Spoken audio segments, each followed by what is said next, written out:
Today's our topic is must. What is the spelling of must? M-U-S-T. M-U-S-T, must. What is the Telugu meaning of must? Means nothing but leave. Leave. In our previous video, we discussed about the should and how to. What is the Telugu meaning of should? S-H-O-U-L-D.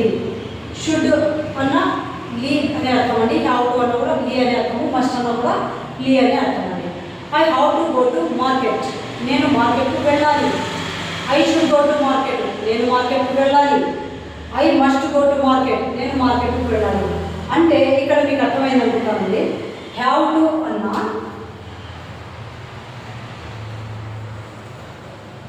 Should అన్నా must అన్నా ఒకటే meaning వస్తుంది. A meaning వస్తుందండి? లీ అనే meaning వస్తుంది.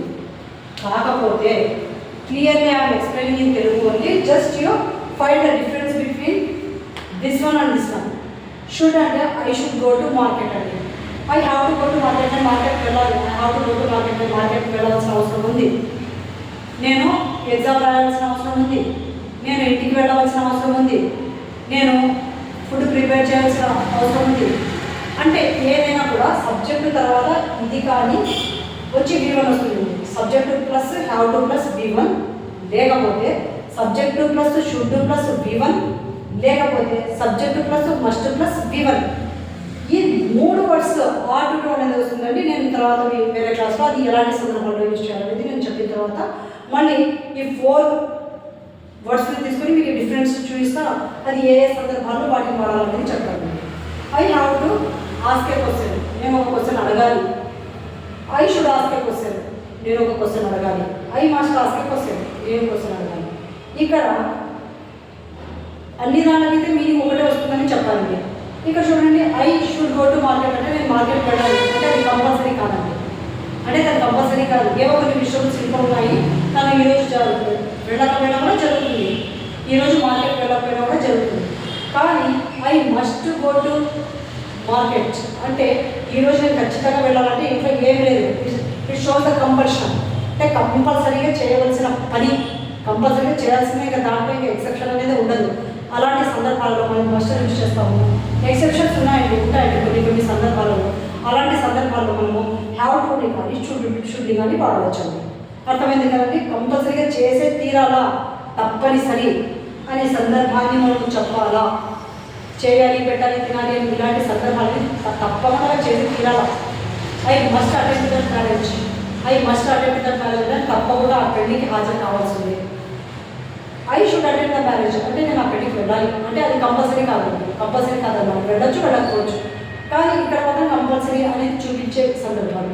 ఈ మూడింటికి అర్థం మాత్రం ఒకటేనండి. నేను already I discuss in my previous video when I was explaining about have to and should.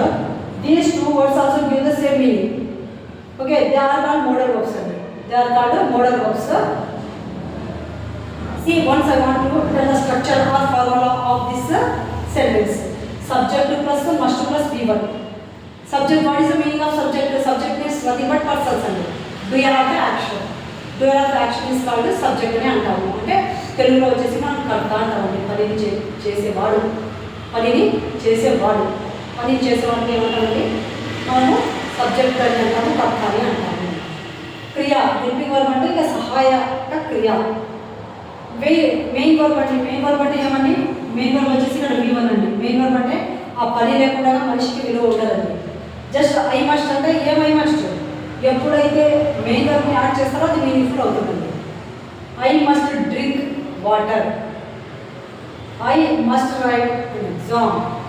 I must attend to the marriage. I must go to the market. I must ask a question. I must say to that man. I must have to attend the party.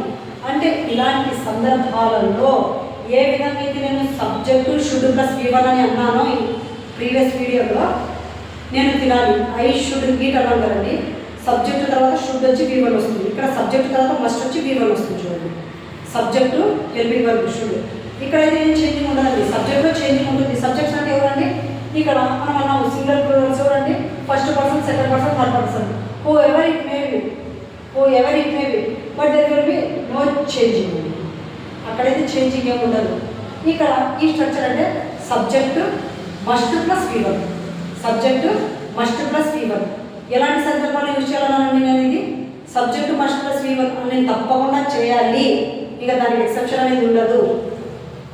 Exception అనేది I must give you amount, you must pay my bill అంటే తప్పు. ఇక దాని పేరుగా exception ఉండని సందర్భాలు చేయాలి, పెట్టాలి, తినాలి, చేయాలి, పెట్టాలి, తినాలి, వినాలి, రాయాలి, రావాలి, ఇలాంటి సందర్భాలు. ఇప్పుడు నేను కొన్ని ఎగ్జాంపుల్స్ దీనికి చెప్తాను, చూడండి మీకు అర్థమవుతుంది. మస్ట్ అంటే already I told you the meaning of must is called we must go to market. మేము తప్పకుండా మార్కెట్కి వెళ్ళాలి. నేను అన్నాను కదండి వి అనేది సబ్జెక్టే కదండి, మస్ట్ అనేది ఇంకా నేను చెప్పానండి. మస్ట్ అంటే విషయం వరకు గో V1 వచ్చింది కదండి. How I told you the structures in the same way only I framed this sentence no. చూడండి subject must plus V1, subject must plus V1, subject must plus V1. చూసుకోండి తర్వాత కూడా మీరు subject must plus V1, subject must plus V1, subject must plus V1, subject must plus V1. When you are learning just to do little hard work at it, then automatically you can able to speak, you can able to write however you want. Just when we are learning, just then we have to pay some energy, or we have to pay our time. Actually, when I am explaining just to concentrate on my topic, then you no need to find separate time to learn all these things. Okay na? చూడండి we must go to market. మేము మార్కెట్కు తప్పకుండా వెళ్ళాలి. మేము మార్కెట్కు వెళ్ళాలి తప్పదు. ఇంకా దే మస్ట్ ఇన్వైట్ అస్. వాళ్ళు మనకి తప్పకుండా పిలవాలి. You must right your exam. నువ్వు తప్పకుండా నీ ఎగ్జామ్లో రాయాలి. He must say that answer. అతడు ఆన్సర్ తప్పకుండా చెప్పాలి. ఆన్సర్ అతను తప్పకుండా చెప్పాలి.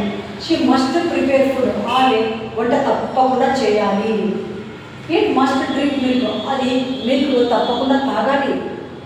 Lucy must ask a question. Lucy తప్పకుండా ఒక క్వశ్చన్ అడగాలి. అర్థమైంది కదండి. హ్యావ్ టు అన్నా, షుడ్ అన్నా, మస్ట్ అన్నా ఒకటే అండి. ఒక నోట్స్ తీసుకొని మీరు రాసుకోండి. హ్యావ్ టు అంటే మామూలుగా క్యాజువల్గా చేయాల్సిన పని.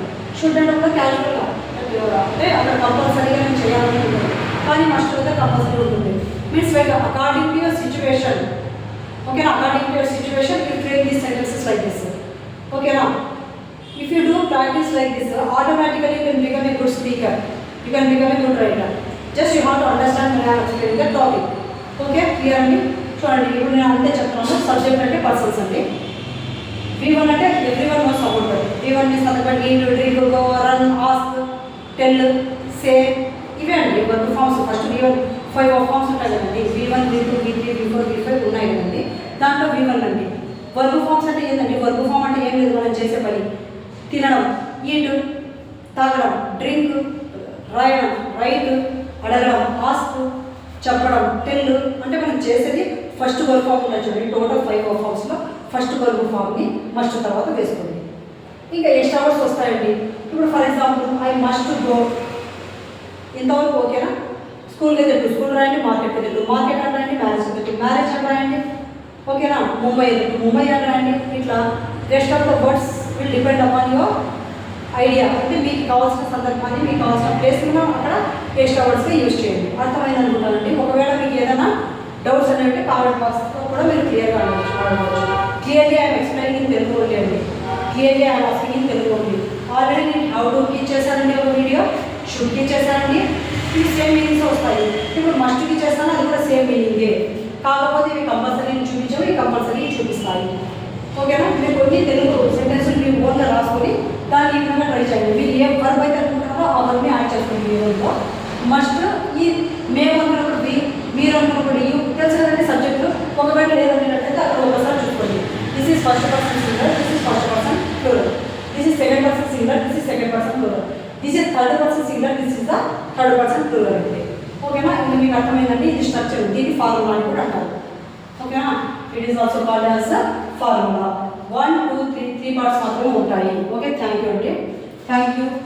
Please like and subscribe my channel అండి. Thank you so much. Again you can be with our new and interesting video అండి. థ్యాంక్ యూ అండి.